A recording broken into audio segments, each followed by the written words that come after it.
Hello Marvel Heroes fans! Today we are going to talk about the gearing for summoners, and I hope you have a chance to download the latest patch, the 2nd anniversary patch. A lot of changes, a lot of tuning, and I'm very excited to see how the summoner works, and so far I'm liking what I'm seeing.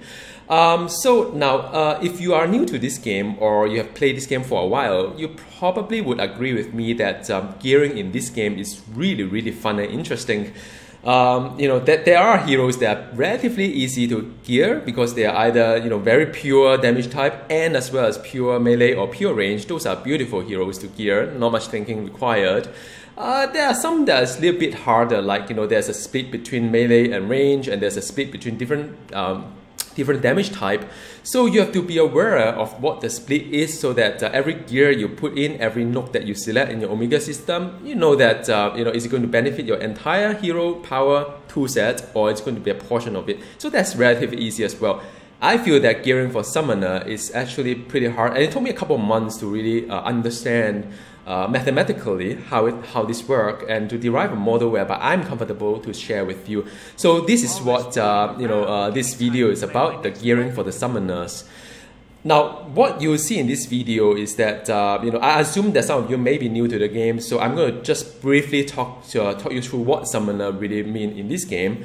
But the more useful thing really to everybody is to how to trade off between different stats, because you'll be faced with tough decision. A gear that gives you damage rating versus a gear that gives you summon ally damage. Which gear is better? Which Omega note should you pick, and so on? Or what blessing should you use? Because you have Frigga and you have Hela. Which one is good? Cosma fixes, there are a couple of choices for summoner as well. Which one is really the best? And plus the obvious stuff that I'm going to mention as well, just in case you haven't really got time to dwell into the whole summoner kind of like game model. But the most important thing I would like to show you in the second part of the video is how I work all this out, because I'm always a strong believer that experience should be shared, and it could be a peer review as well, because you may look into my model and give him some comment, some feedback. Also, what works for me may not work for you 100%. So it's good that if you have time and patience and the passion to figure out yourself, I'm going to jumpstart for you how you can get there. All right. So now, for those who are new to this game, right, we generally use a term called summoner. What does that mean? Summoners usually have pets, and the pet's power are being tagged as summon. Now, a lot of heroes have this so-called like a summon or pet power. Like, give you some example. Colossus has magic, and the Wolverine, then Psylocke has their own can clone herself as summon, but I wouldn't consider those as summoner. Or even Black Panther has 2 bodyguards as well. The reason why I wouldn't call them summoner or even gear them towards being a summoner is that the damage from the summons or from the pets are not significantly enough for me to rethink the entire strategy to gear that hero. So I wouldn't call them summoners. So what are summoners? To me would be like Rocket Raccoon, like Iceman, like even Loki. So those, or Squirrel Girl, those would be to me like summoners that I need to rethink my strategy to make them work. Alright? And also, have to bear in mind that for offensive stats that you gear, only summon ally damage, crit hit rating, and brutal strike rating goes to the pet. Everything else doesn't. So for example, things like damage ratings, things like crit damage rating, brutal damage rating, those will not go to the pet as offensive stats. Depending on your hero setup, some of the defense stat like health and defense would go into pet as well. But this video is more about the DPS, so yeah, so just bear in mind when you do your mathematics, or when you actually have to go through your rationalize which gear to use for what, just bear in mind what paths to pets. So it is going to be an informed decision for you. And also, some of the newer design hero powers can be boosted by a portion of the summon ally damage. Now, of course, that makes the whole entire analysis a little bit harder, but nevertheless, I'm going to take you through how to get around all these things. And I think just before I end this slides, a lot of people thought that Emma Frost is a summoner. Well, while Emma Frost can control can control minions, it is not really pets per se. The minions actually scale with the hero's power rather than the pet's power as of today. So yeah, so just bear in mind, although you have little pets running around, doesn't mean that they are summoner. All right. So how to know what works better? Like, when you have two gears, maybe two artifacts you swap around, two blessing or whatnot. How to know which works better for you? There are two ways to do it. Both ways also correct. Either you record the time to kill on the raid dummy. So you go to the raid dummy, you try to do your rotation and time it with manually through a stopwatch. And or like myself, usually I go through a number crunching and to see which one is better. Now, both way has its pros and cons. If you would like to go through the time to kill on the raid dummy, I think for those who have done it, probably would agree with me. The margin of error is actually quite a fair bit, because the power may be brutal or not. So you have some of the signature power that has a nice burst to it. And if it happened to brutal a couple of times during the recording of this time to kill, it's going to be very nice for your video. And also even within the brutal range, they have a min and max as well. If you manage to get a max of all those, and with the nice proc that comes in time for you to benefit for that big hit, it's going to skew your study a little bit. And sometimes when I read guys out there, I do appreciate anybody who write guides, really do. Sometimes I really want to know, for example, how many times they have actually recorded the time to kill, because sometimes you see a video on that time to kill and it's really fantastic.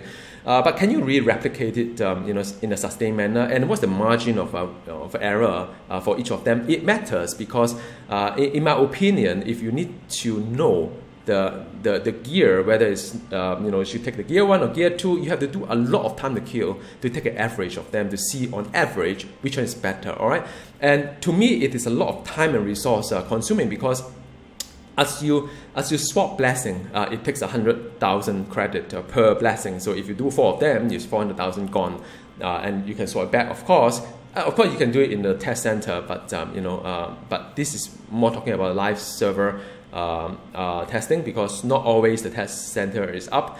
And also it's a lot of time consuming as well, because you need to maintain your rotation. Some hero is quite easy, some hero is actually quite hard to be consistent in your rotation and so on. And you have to wait sometimes for all the cooldown to settle down, all the procs to settle down, and then restart again, because you would like, for instance, your Grunir rank 5 to proc at the beginning of the time to kill, so as to give you the best result to go in. So you may need to wait for half an hour half a minute, to actually wait for that to come off the cooldown. So all in all, nothing wrong with raid dummy. I do that too. Just that be mindful about all these things. And then when tuning happens, you will need to retest again, because whether that gear that you use is still relevant now that, say, for instance, the pet stat has boosted up quite a fair bit. Again, you have to go through the test for all the heroes and so on. So it's pretty time consuming, pretty resource consuming.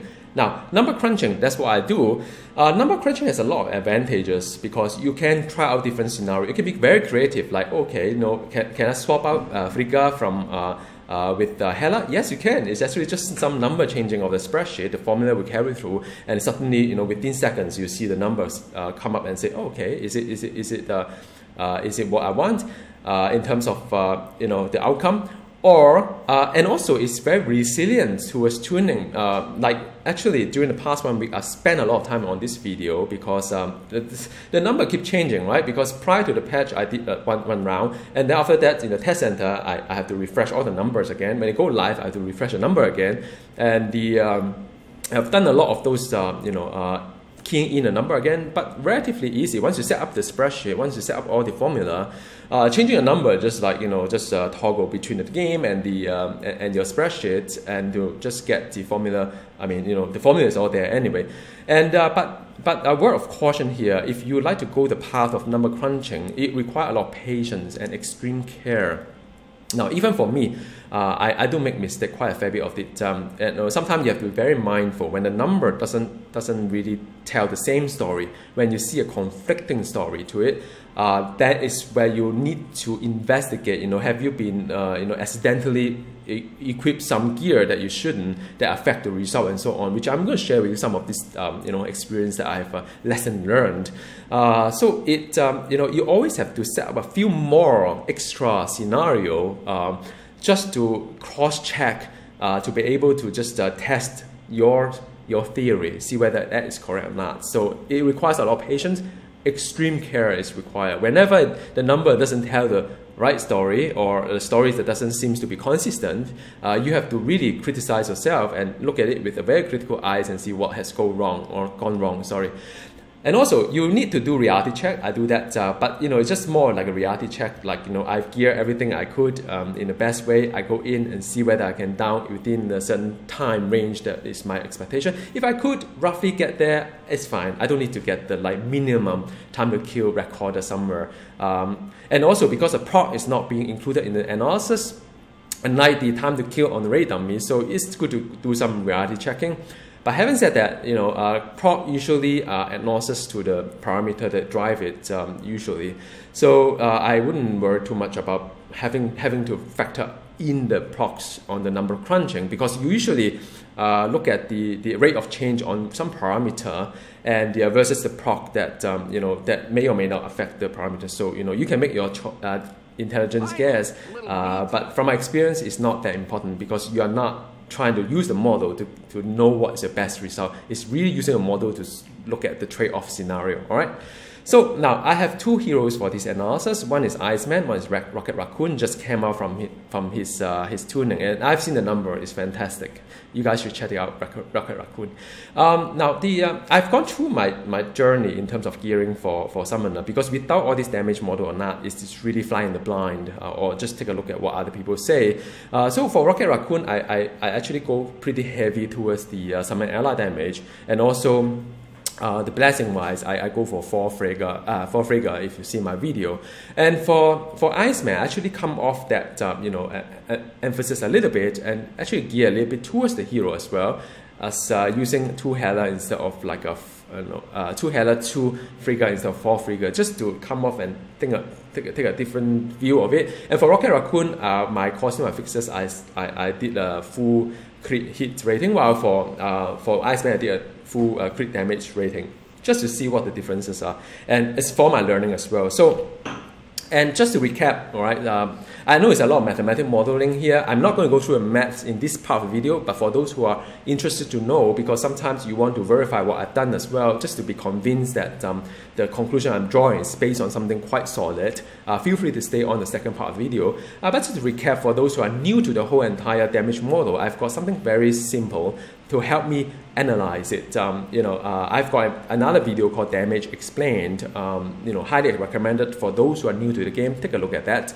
But the whole damage model is based on these are the white areas, more of the non-critical. So if you don't crit, you get the white area, which is the 100%. Then you have something called the crit, which is the yellow portion. Of course, how often you crit, it depends on the chance. So the whole thing here, from end to end, is the average. So imagine out 100 times that you hit a mob, 50% of the time could be a crit. So you have this yellow box here. The height of the yellow box depends on the crit damage that you have spat. And so as for brutal is actually crit of crit. So so that actually comes on top of this in the red bit. And then you have the brutal damage that is being scaled up as well.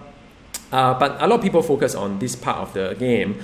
You have to be aware that there's something called normal damage as well, because damage actually is a normal damage multiply with all these I call it crit and brutal booster, because this one boosts up your normal damage. All right. So the volume of this whole entire block become your overall average damage. So average here, because I take into consideration the chance of crit, chance of brutal.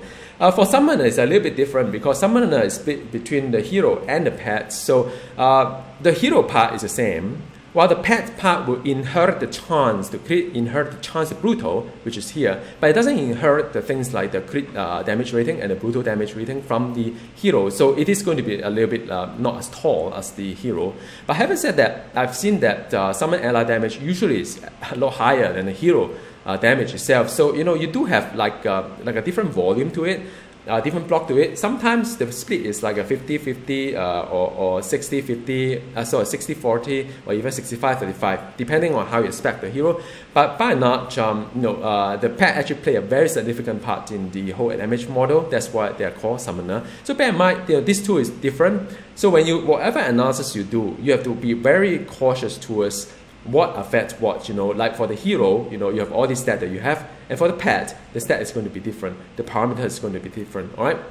So what I've done for this analysis is that I use, because I have all the heroes unlocked, and I use the synergy to play around with the change. So, I know that there is the entire damage model split between the hero DPS and the pet DPS, and you have both the hero crit and brutal booster, which is different, right? Because when I mentioned to you, while the pet inherit the hero's crit and hero's brutal, the crit damage and the brutal damage does not pass on to the pets. So you have to multiply individually on those things, and you have to add them up to give you the change in the average total DPS. So what I've done is that I use the say Miss Marvel synergy that give a 4% energy damage, and then I pass through the entire model and to see that what is the rate of change at the end. So there are two stories here, actually three stories here. One is that for every percentage of energy damage rating, energy damage, I want to observe what is the impact on the overall DPS of the hero. So that will have a percentage change to it. I also want to observe what happened when there's an application of the crit and brutal on it. So I want to see a change. And lastly, I want to see the change versus the baseline when there is no Miss Marvel synergy to it. So that's scenario number one. Scenario number two is that I use Rocket Raccoon as the synergy that give me a 5% summon ally damage. Now, this time round, I'm not touching anything on top, but rather say I want to see, with the 5% being put into the whole model, what's the change of DPS I'm expecting from the pet itself, and then after that, I want to observe what kind of change after all the crit and brutal is being multiplied on top of that pet damage. And of course, I want to see a change in DPS as well. So those are two models. Now, if you are very confident these two models is enough, but you should, like I mentioned to you, I usually cross-check with other things, other scenarios, just to make sure that I'm doing the right thing. Because mathematically, sometimes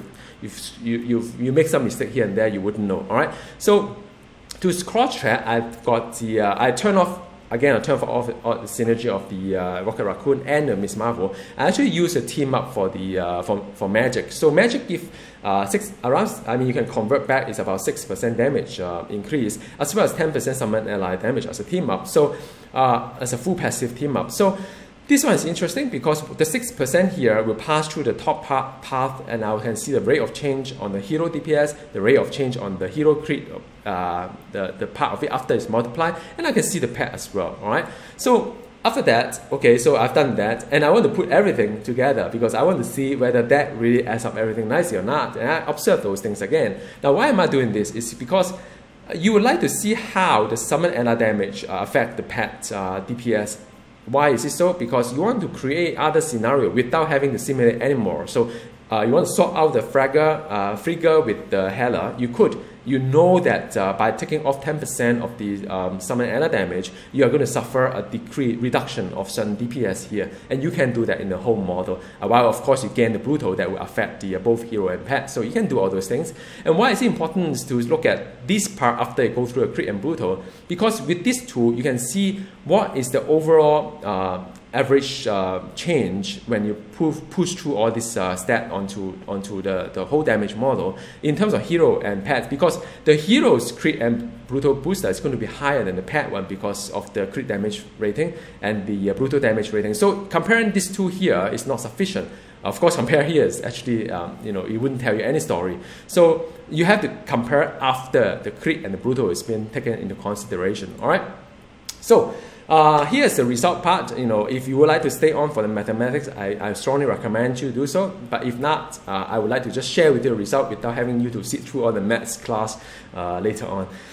So the first result is that I find that Hela is actually better than Frigga. It's about 1.5% per blessing. So you may or may not notice it if you do a time to kill on the test dummy. If you just like having like a strategy of two Hela, 2 Frigga. So whether it's 2 Hela, 2 Frigga or 4 Hela, you're looking at 3% different. Now, a raid dummy could be down within like maybe half a minute or 1 minute or 1.5 minutes or whatnot. So the 1.5% may not be very noticeable, but from the mathematics point of view, be it as Iceman or Rocket Raccoon, that result is consistent. All right, so that's number one. Number two, that is interesting to me as well, is more of a reaffirming, just comforting to know that for costume affixes, it's best to roll the crit hit rating, even if you have hit the diminishing return pretty bad.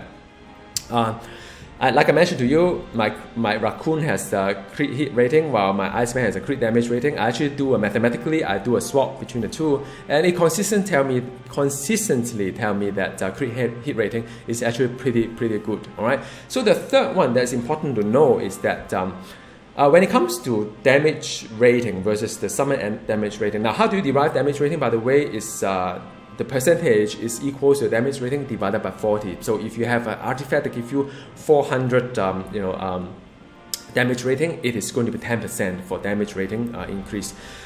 In order for the damage rating to beat summon damage, you have to take the 2.2 to 1 in a sense. So 10% damage rating is going to be quite equal to say 20% summon ally damage. All right. So in order to beat that, you have to more than that 10% for the damage rating. But it is an interesting finding because you see a lot of artifacts on the summon ally damage. You are looking at like 30% or even 40%, 44% for the portal artifact for summoner. Now to beat 44%, you have to have the a 22% damage rating, and 22% times 40 is a lot. It's like 880 damage rating. You can never find a card artifact to beat it. So that's why a lot of summoner artifact is actually quite good for the summoner because it's very hard to find a damage rating artifact that can beat the summon ally damage. But I do have some exceptions here and there just to highlight to you.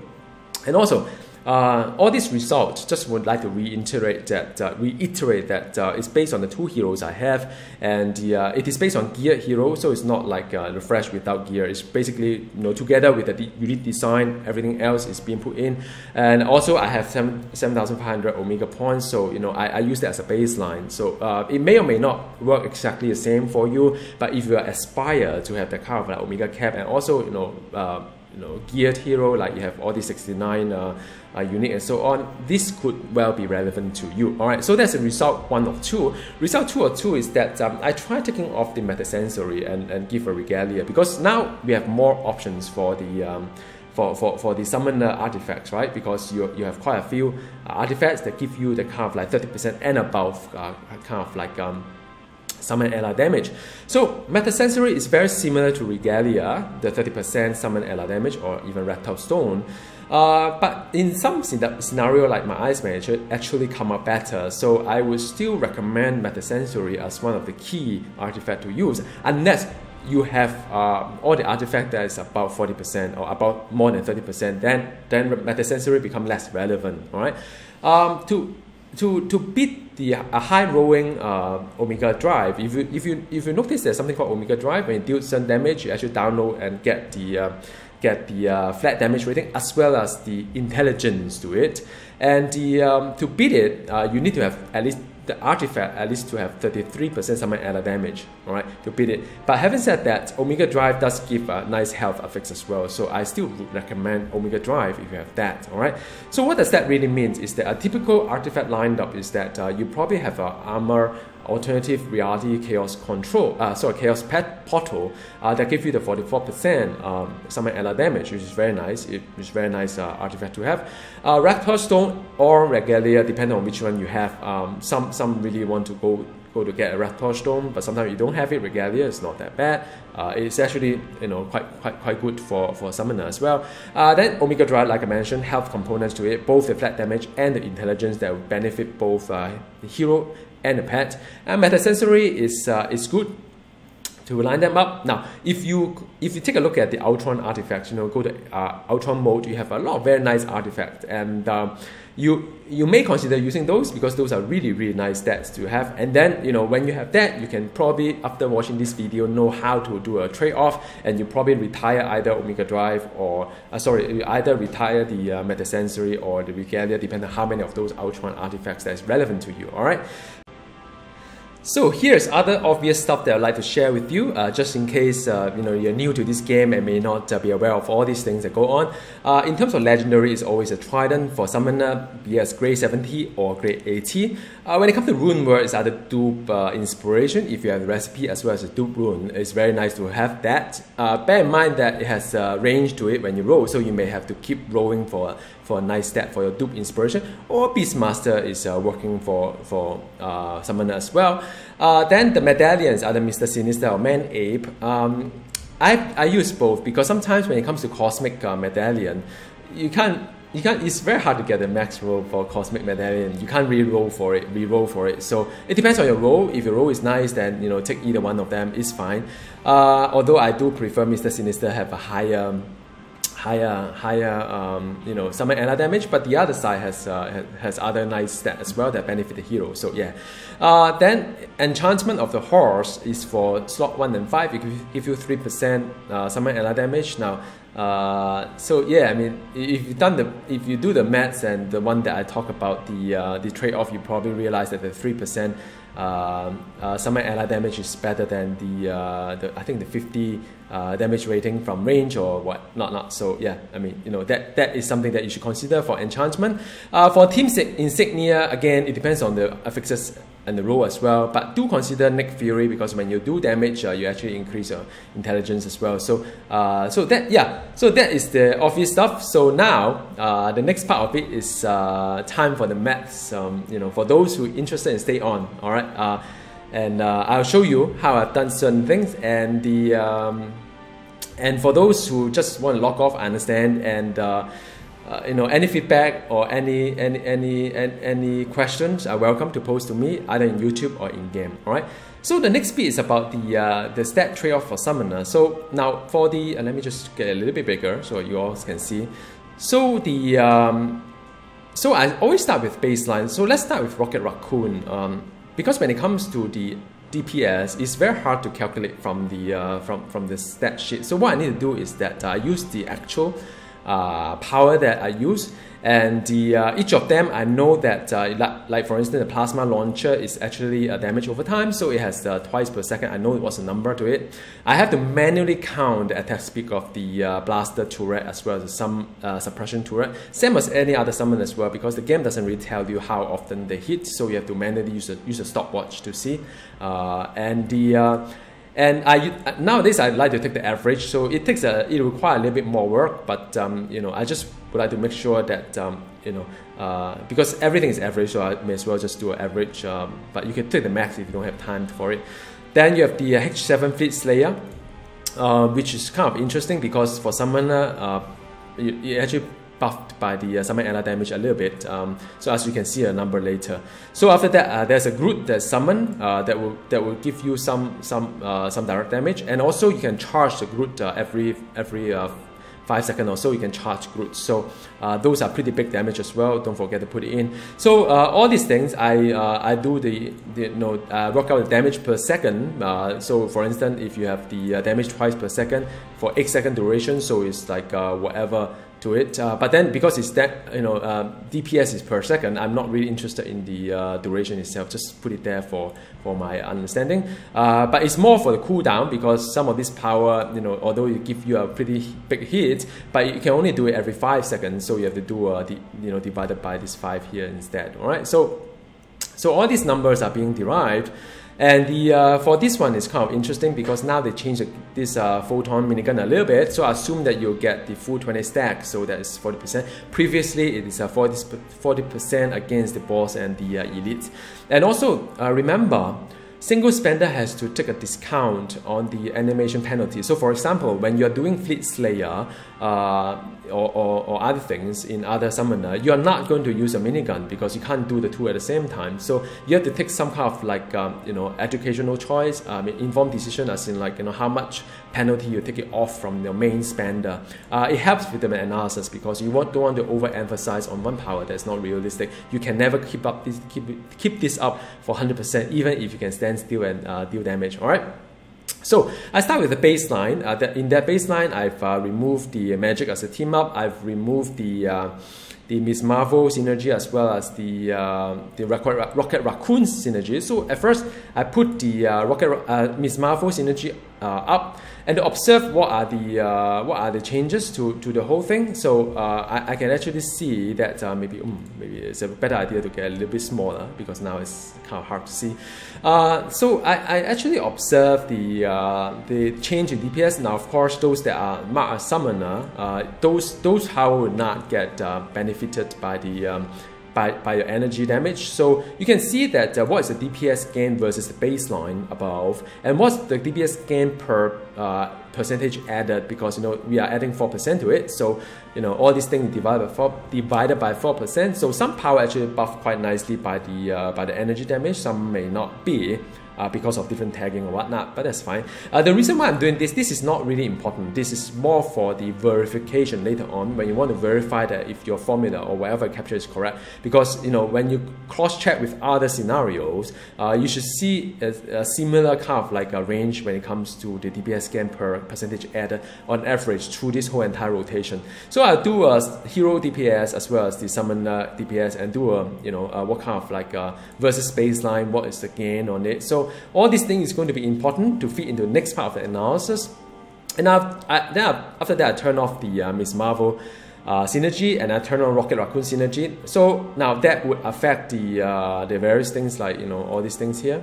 All right, so all these things are being affected, which is fine. And after that, I turn on both the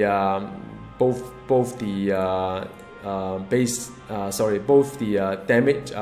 Which is from Miss Marvel as well as the Rocket Raccoon, and then I observe all these like numbers or changes. I have manually key in all these things, but that's fine. It's formula. So now it tells you a story. You see this 712 here, and then and it's being reflected as 712 here as well around there. So the story is pretty consistent.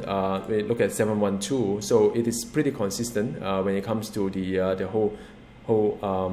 This is a good story to tell because I would like to see something like that on my analysis because that is my expectation. I can cross-check between different scenarios, and I could also explain like the hero DPS is a little bit different because of the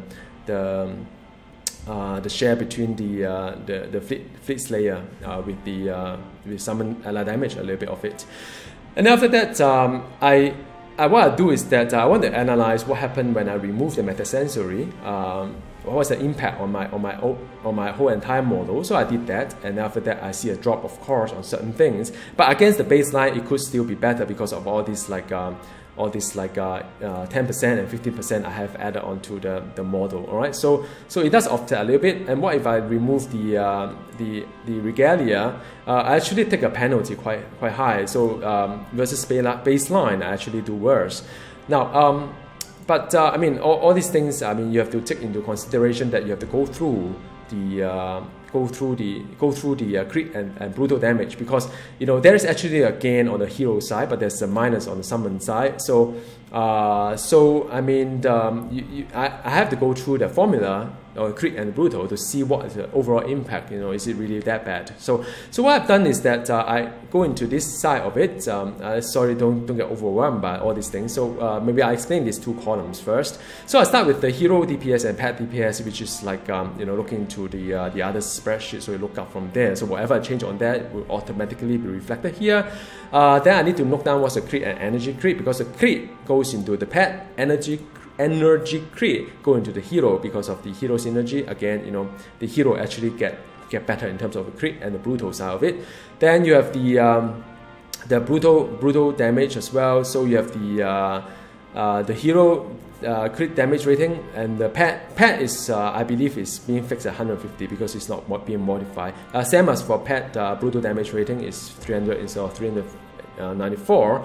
And after that, I work out the booster through the formula you've seen earlier on the crit and the brutal side to know that how much of those normal damage are being boosted in which way, whichever way. Then I look into the average DPS of the hero with the booster. So to give you to just go back to here. So basically, it's going through this model here. So I started with the all these things here. Then I go through all these models here. Start with the hero DPS. And after that I have the booster multiplied by it. And after that, then it becomes I look at the pet and the heroes to look at what happened when I multiply that with the booster, all right, the pet and hero, and look at the split as well, and then the average DPS, the entire average. So I add these two up, become the total damage of it. All right. So after that, what I've gone through is that I looked through the with Miss Marvel synergy, with Rocket Raccoon synergy, with the Magic team up, and with everything being mixed in, become a new baseline for my new analysis. So if you just look at these four here, it tells you a story. Of course, all these things goes up progressively, but the more important thing is to look at the pet and the like these two numbers here tell a story. So for every percent that you put in into the model, what sort of gain you get from here and from here, because that's what you want to see, the trade-off. The trade-off has to be after passing through the crit side of it, because you can't just look into what the normal damage is. You have to take into the whole consideration of crit and whatnot. So like I said, it's about 1 to 2 when it comes to the trade-off here. All right. So now that gives you the baseline, which is 3.6%. So everything is against 3.6. So I say, well, because my Rocket Raccoon only have two blessing, because I have swapped them out. So I have two Frigga blessing. So I say, well, what if I add two more Frigga onto the other two artifacts? So I actually modified the baseline the 20%. I know that for every percentage of you can actually take a look at this one, right? For every percent of the pet damage, you get about 712 DPS gain from it. So you have 10, you have 7,120, then you have 20, then you multiply by 2 of that one. All right. So that one, go into here, become my, that's why I say it's very easy, because you just change one parameter here. That is a Frigga. And then as for the Hela, it's even easier. Just need to add another 10% here, because that is your crit hit rating, because 5% per Hela that you put in. So that comes up to be, then you see that the difference is there for the 2 Hela that you put in. So instead of putting in 2 Frigga, you get that, and you put 2 Frigga Hela, you get that. So it is better.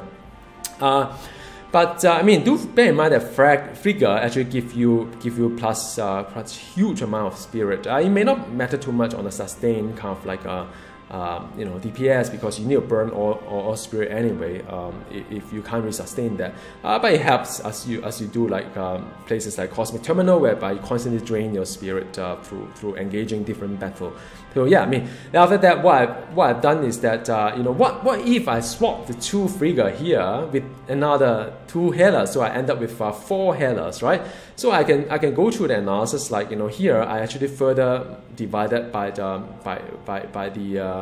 the formula I have, but I boost the brutal strike rating, and I see that, wow, actually it's getting better and better, right? So, and after that I say, well, what if I swap my crit hit rating on the costume affixes to crit damage rating, and I realize that there's actually a drop. All right, so let me just spin it here first, so that you know that what I'm doing.